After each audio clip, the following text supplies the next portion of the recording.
سنت دامت برکاتہ العالیہ فرماتے ہیں دنیا کے لیے اتنی محنت کر جتنا تجھے دنیا میں رہنا ہے، اور آخرت کے لیے اتنی محنت کر جتنا تجھے آخرت میں رہنا ہے۔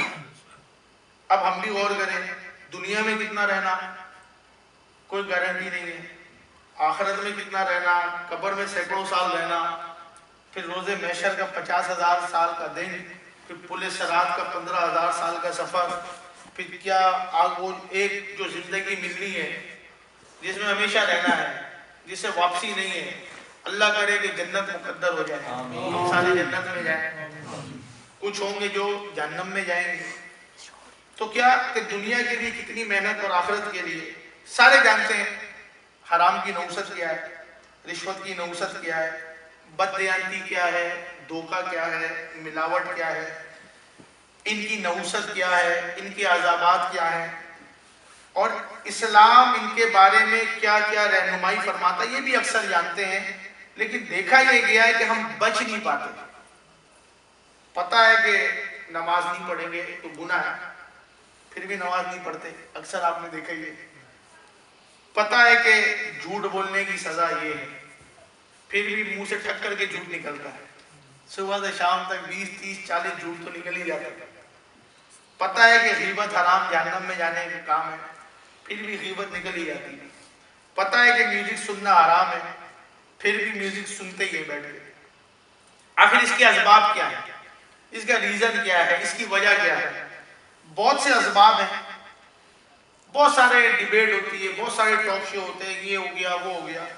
ان میں ایک اسباب، ایک ریزن لانگ ہوپس، لمبی امیدیں ہیں، جس کی وجہ سے کہ دیر تک زندہ رہوں گا اور یہ ذہن نہیں بنتا کہ میں کسی بھی لمحے موت آ سکتی، مر سکتا ہوں، اور مجھے ان گناہوں کی وجہ سے میں ہمیشہ کے لیے جہنم میں جلنا پڑا، تو ایک لمبی امیدیں ہوتی ہیں کہ یار ابھی تو بہت وقت پڑا ہوا ہے، ابھی کہاں سے داڑھی رکھنی ہے، ابھی کہاں سے نماز پڑھنی ہے، ابھی کہاں سے نیک بننا ہے، بعد میں کریں گے، ابھی تو جوانی دیوانی، جوانی مستانی ہے نا، ایک نعرے لگا کے گھوم رہے ہوتے ہیں۔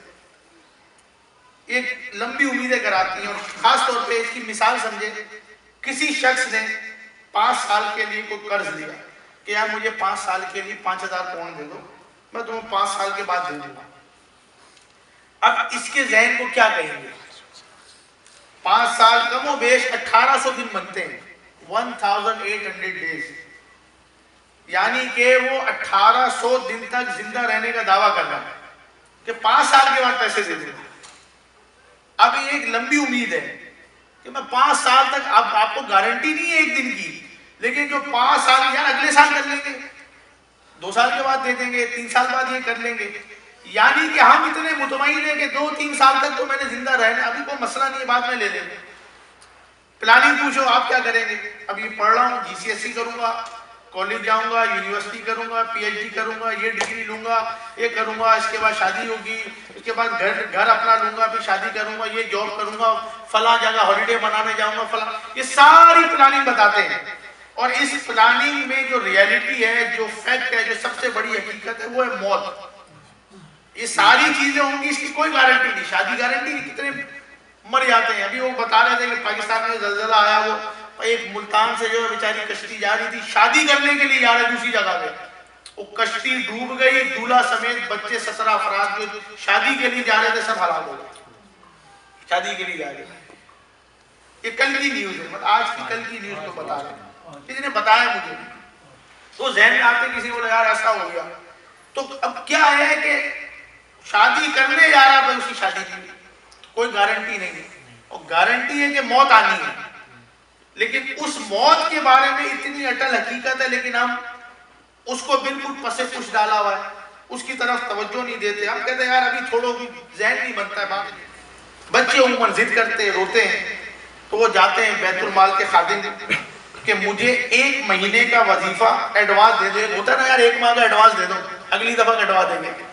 ہوتا ہے جو کام ہم کرتے ہیں، یا جو باس ہوتا ہے نوکر بھی مانگتا ہے، خود بھی کبھی کام بڑھ گیا، یار مجھے 1 مہینے کی تنخواہ ایڈوانس دے دو، اگلے میں کٹوا دیں گے۔ تو وہ جو تھا خادم، وہ خوف خدا والا تھا، عرض کرتا ہے حضور آپ مجھے 1 مہینے تک زندہ رہنے کی گارنٹی دے دیں تو یہ پیسے دے دیں۔ اب کلام کس سے کر رہا؟ امیر المومنین ہے. یہ نہیں کر رہا کہ جائز ہے ناجائز، بات جائز کی کر رہا ہوں، لیکن یہ تصور ہمارے ذہن میں نہیں کہ موت کبھی بھی آ سکتی ہے اور ہماری ایک امید ہے 1 مہینے کے بعد مسئلہ ہی نہیں ہے، 1 سال کے بعد کوئی مسئلہ ہی نہیں ہے، 5 سال کے بعد کوئی مسئلہ ہی نہیں ہے، 10 سال کے بعد کوئی مسئلہ ہی نہیں ہے. کیا ہمیں پتا ہے کہ ہم نے اتنے عرصے زندہ رہنا ہے؟ اب نہ سمجھنے والے لوگ ہیں نہ سمجھانے والے، یا تو مزاروں میں چلے گا یا غاروں میں چلے گا. آج کے دور میں اس طرح سمجھانے والا، خوف خدا والا، لمبی امیدوں سے بچانے والا، اور اسی وجہ سے انسان گناہ کی طرف دوڑ کر جاتا ہے، توبہ کی طرف وہ کہتا ہے چھوڑو یار ابھی تو لمبی امیدیں، ابھی لمبا رہنا ہے. اس وجہ سے وہ نہیں آتا. وہ بولا آپ نماز جمعے سے شروع کریں گے، داڑھی رکھو، حج کروں گا جب داڑھی رکھوں گا. کیا داڑھی حج کی وجہ سے؟ یار رکھ لیں گے جب آئے گی. بھائی آ گئی ہے جبھی تو رکھنے کی بات ہو رہی ہے، ورنہ آتی نہیں یہ چیز. ایک شریعت نے دی آپ کو کہ یہ رکھنی ہے، آپ بولو حج کے بعد رکھوں گا. تو کیا داڑھی حج کے بعد کہاں لکھا کہ حج کرو گے تو حاجی صاحب کہلاؤ گے تو داڑھی رکھو گے؟ یا نمازیں پڑھنی ہے تو یار ابھی نہیں ہے، حج کرنے کے بعد 5 وقت کا نمازی بنوں گا. ایک سوچ ہے انتہائی گھٹیا، شریعت کے خلاف سوچ ہے. جس چیز کی شریعت نے منع کیا ہے وہ سوچے رکھ کے، وہ ذہن رکھ کے جب ہم گھوم رہے ہوں گے تو آپ مجھے بتائیں ہمارے معاشرے کے اندر کیا مدنی انقلاب آیا. پھر ہم کہتے ہیں اس قدر بدحالی ہو گئی، اس طرح معاملات ہو گئے. کاش احساس ہو. ایک جگہ لکھا ہے اگر عقل ہے تو اپنے آپ کو مردہ میں شمار کرو. اب کون عقل مند ہے جو مردہ میں؟ ہمارے تو بڑے بڑے پروجیکٹ ہوتے ہیں، بڑی بڑی پلاننگ ہوتی ہے کہ اب یہ نہیں ہوتا کہ یار اب مرے، صبح مرے، شام مرے، رات مرے. پرندے کو دیکھا ہے کبھی جب صبح نکلتا ہے بھوکا نکلتا ہے، واپسی پیٹ بھر کر، کیونکہ اپنے رب پر توکل ہوتا ہے. ہمارا توکل ختم ہو گیا. تو یہ انسان لمبی لمبی امیدیں، یہ کر لوں گا وہ کر لوں گا، اس وجہ سے توبہ میں دیر کرتا ہے. ایک اور مقام پر میرے آقا نے فرمایا کیا تم جنت میں جانا چاہتے ہو؟ کون کون جانا چاہتا ہے؟ بس میں بھی جانا چاہتا ہوں، سارے جنت میں جانا چاہتے ہیں. اب سنیں کیا فرمایا. عرض کی یا رسول اللہ، جی ہاں فرمائی. میرے آقا نے فرمایا اپنی امیدیں کم کرو، اپنی امیدیں کم رکھو، اپنی موت کو سامنے رکھو، اور اللہ سے اس طرح حیا کرو جس طرح حیا کرنے کا حق ہے. امیدیں کم رکھو. امیدیں تو 5 سال کی پلاننگ ہے، مورگیج چھٹی ہو جائے گا، یہ ہو جائے وہ ہو جائے، پھر ہوگا سارا، پھر آگے وقت دیں گے دین کو، پھر اجتماع میں آئیں گے، پھر قافلے میں جائیں گے. ابھی وقت نہیں ہے. موت کو سامنے، اس کی تو بات ہی نہ کرو یار. موت کی بات کیا کرتے رہتے یار، ابھی تو زندگی گزارنی ہے. اور جو جنت میں جانا چاہتے ہیں ان کے لیے 3 مدنی پھول ہیں. اور اللہ سے اس طرح حیا کرو جس طرح حیا کرنے کا حق ہے. منہ سے کوئی ہی نہیں کہے گا میں اللہ سے نہیں ڈرتا، میں اللہ سے حیا نہیں کرتا. اگر آپ مجھے بتاؤ جو نماز نہیں پڑھتا فجر کی، کیا وہ اللہ سے حیا کر رہا ہے؟ جو فلمیں دیکھ رہا ہے کیا وہ اللہ سے حیا کرتا ہے؟ جو بے پردگی کرتا ہے یا اپنی بچیوں کو کراتا ہے کیا وہ حیا کرنے والا ہے؟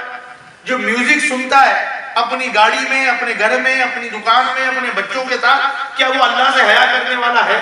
جس کو قرآن پاک پڑھنا نہ آئے کیا وہ حیا کرنے والا ہے؟ جو جھوٹ غیبت چغلی دن بھر بدگمانی میں دن گزارے کیا وہ اللہ سے حیا کرنے والا ہے؟ جو دن بھر دکان میں ٹیکسی میں لوگوں کو فراڈ کسی طرح چیٹ کرنے کا ذہن بیٹھا رہے، کسی طرح میرے پاس پیسہ آ جائے، آپ مجھے بتاؤ کیا یہ حیا کرنے والا ہے؟ مسجد کے پاس سے میوزک بجاتے ہوئے اپنی گاڑی سے گزر جائے تو کیا یہ حیا کرنے والا ہے؟ مسجد میں حی علی الصلاح حی علی الفلاح کی مؤذن آوازیں دیتا رہے کہ آؤ نماز کی طرف، آؤ بھلائی کی طرف، اور وہ مسجد میں مسلمان نہ آئے، آپ مجھے بتاؤ کیا یہ حیا کرنے والا ہے؟ زبان سے کوئی نہیں کہے گا نہیں میں تو اللہ سے ڈرتا ہوں، میں اللہ سے ڈرنے والا یہ کام کرے گا. خود غور کریں. ایک زبانی بات ہوتی ہے چھوڑا یار کیا کریں، منہ سے کوئی نہیں، لیکن ہمارے کردار، ہمارے افکار، ہماری بات چیت سے یہ ساری چیزیں ہیں. اور اس وقت جو حالات ہیں نا بالکل مزہ نہیں آ رہا، بالکل ایک عجیب حالت ہے. پتہ نہیں پھر بھی کس طرح مسلمان مزے کر رہا ہے، پھر بھی پتہ نہیں کس طرح عیاشی کر رہا ہے، کہ اس قدر حالات خراب ہے کہ اگلا لمحہ کیا ہوگا یہ بھی نہیں پتا. ابھی آپ کے پچھلے دنوں میں سیلاب، پاکستان میں 15 لاکھ لوگ بے گھر ہو گئے. 15 لاکھ. پچھلی دفعہ سیلاب آیا تھا 50 لاکھ لوگ بے گھر ہو گئے. پھر ابھی جہاز جو گرا آج تک ملا ہی نہیں کہاں گیا، آج تک بیچارے پتہ ہی نہیں لاشیں کہاں چلی گئی. ابھی سے دیکھیں تو فلسطین میں بیچارے مسلمانوں کے ساتھ کیا ہوا، اس سے پہلے دیکھیں تو لیبیا میں کیا ہوا، اس سے پہلے دیکھیں تو شام میں کیا ہوا، اس سے پہلے دیکھیں تو عراق میں کیا ہوا، اب کئی دیکھ رہے تو آگ لگی ہے، پاکستان میں آگ لگی، 200 گھر جل گئے اور پتہ نہیں 100 سے زیادہ جو شہید ہو گئے، مسجد کی چھت گری ابھی 3 دن پہلے، بیچارے نمازی شہید ہو گئے، پانی نکل رہا ہے آسمان سے، پانی زمین سے پانی، ادھر جہاز جا رہا ہے ادھر، اس قدر مصیبت فضا میں دیکھیں، ہوا میں دیکھیں، غور کریں، ہر طرف دیکھیں صرف مصیبت ہی مصیبت ہے، زمین میں پریشانی ہے، زلزلے چند ماہ میں چند سالوں میں دیکھیں، قیامت کی نشانیاں اس قدر دکھ رہی، سیلاب، آندھی، طوفان، کہیں لینڈ سلائڈنگ ہو رہی ہے تو پورے کے گاؤں تباہ ہو جاتے ہیں، تو زلزلہ پاکستان میں کشمیر کے زلزلے کو یاد کریں، دنیا میں جہاں جہاں زلزلہ آ رہا اس کو غور کریں، اس قدر قتل و غارت، کئی دھماکے ہو رہے ہیں، کئی قتل ہو رہا ہے، کئی پتہ نہیں کیا کچھ ہو رہا، آگ لگ رہی ہے، اس قدر اوپر سے پانی نیچے سے پانی، سڑکیں تباہ ہو گئی، پل ٹوٹ گئے، توتے گر گئے آپ کے، لیکن ہمارے اندر تبدیلی کیا آئی ہے؟ کتنے نمازی بن گئے؟ اتنا تو سنا اوہ آگ لگ گئی، اوہ سیلاب آ گیا، ہم کتنے بچے؟ نماز مسجد بھر گئی، لوگ تہجد گزار بن گئے، اسلامی بہنوں نے پردہ کر لیا، لوگ مسجد میں آنے والے بن گئے، ہمارے اندر تبدیلی کیا آئی؟ ایک صرف منہ سے اوہ نکلا بس، اوہ یار یہ ہو گیا، اس کے بعد بیٹھ کر اسی ٹی وی پر فلمیں دیکھی، اسی ٹی وی پر بیٹھ کے معاذ اللہ گناہ کیے، اسی گھر میں بیٹھ کر ذرا سی دیر کے لیے وہ جو ہے اوہ کیا، اوہ یار مجھے آگ لگ گئی ہے، اوہ، اس کے بعد بیٹھ کر لوگوں کی غیبت کرنے میں لگ گئے، ہم نے اس سے اثر کیا لیا؟